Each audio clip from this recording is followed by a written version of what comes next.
Hello guys, welcome back to my YouTube channel. So ഇന്ന് review ചെയ്യാൻ പോകുന്നത് സിക്കന്ദർ എന്ന് പറഞ്ഞ സിനിമയാണ്.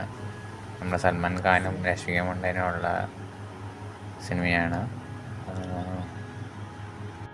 ഫസ്റ്റ് ഓഫ് ഓൾ നമുക്ക് എല്ലാവർക്കും തോന്നുന്ന ഫസ്റ്റ് കാര്യം എന്ന് പറഞ്ഞു കഴിഞ്ഞാൽ ഇവർ തമ്മിലുള്ള ഏജ് ഡിഫറൻസ്.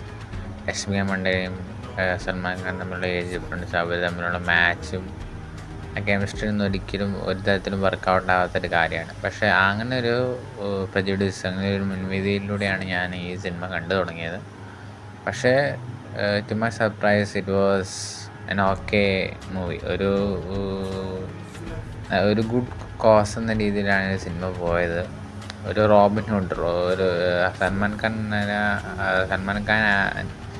സൽമാൻ ഖാൻ്റെ റോൾ എന്ന് പറഞ്ഞാൽ ഒരു ഡൂ ഗുഡറായിട്ടുള്ള ആളാണ്. ഒരു റിച്ച് ആൾക്ക് എല്ലാവരെയും സഹായിക്കുന്ന റിച്ച് ആയിട്ടുള്ള ഒരു രാജാവ് എന്ന രീതിയിലാണ്, ആ രാജാവിൻ്റെ രാജ്ഞിയായിട്ടാണ് രശ്മികയും വന്നിരിക്കുന്നത്.